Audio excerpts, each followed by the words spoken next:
Originality is dead. But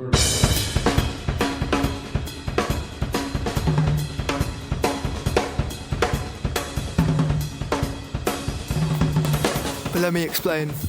Have you ever sat at your desk for days that felt like hours? Paralyzed, chasing that golden ticket. It could be that product that no one's thought of before. It could be that song that's like nothing on the radio. It could be that video that instantly goes viral. Or it could be the next Mona Lisa, but it never appears. And you just drown in the thought of what could have been, what you could have made. Maybe you're not creative enough. But what if I tell you there's actually no such thing as an original idea? And we are calling it iPhone. This is the first iPhone. Utterly redefined what a portable device could do and how it could look. Every once in a while, a revolutionary product comes along that changes everything. But what did Apple actually invent? The multi-touchscreen? It was pioneered by researchers at University of Delaware. The internet browser on a mobile device already existed on early smartphones. And the concept of a smartphone itself already existed on devices like the IBM Simon. Now let's look at Shakespeare.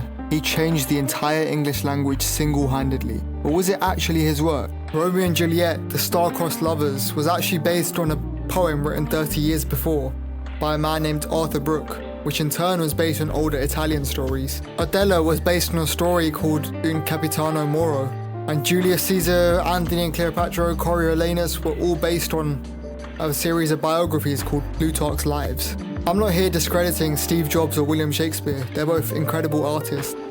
But there's a pattern here.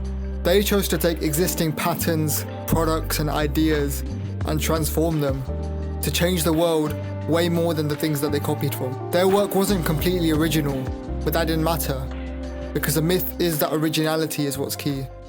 I mean, Picasso had a saying, he said, good artists copy, great artists steal. It's a bold statement, isn't it? But this isn't about plagiarism or using someone else's work as your own. It's about realizing that imitation isn't flattery. Transformation is flattery. And that's what I learned from Austin Kleon's book, Still Like an Artist. It's about studying, admiring, dissecting the work that you love and transforming it into something of your own. Taking what inspires you and bringing it into your own words. Analyzing the emotions that it evokes in you and how you can change them. Kanye West is someone who's known for his absurdly creative use of sampling. Some people call it copying or fraud and that it's not his own work. But I think it's genius because what makes it unique is perspective. Me and you can be given the same task, say, to draw a man in a box. You might draw a man figuratively trapped in the box, controlled by his own thoughts. I might draw a cartoon of a miniature man in a box. Because we have different emotions, perspectives, histories, and ideas, we draw two different things to the same task.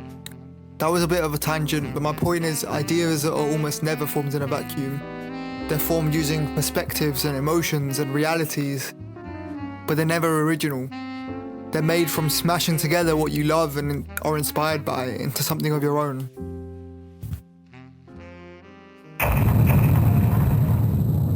But it's not about just understanding how, it's about doing it. Your new creative mandate now is to drop the pressure. I'm giving you explicit permission to copy and steal other people's work. Take it and form it into your own work, because nothing really is original. And even if it was, that artist probably started off by copying. So take that video and copy the exact same format but with different wording. Take that artwork, print it out and cut it into 100 pieces to make a new one. Take a song you have on repeat and sample it for a new one. Because when you uncover this, life becomes a sandbox and the entire human history of creation becomes your tool, your instrument to play with. It doesn't matter how unique the creation is on its own because you are unique and it's your perspective that matters. That's what makes art real. That's what makes human art so impactful and important compared to AI-generated art, because it has real emotion behind it.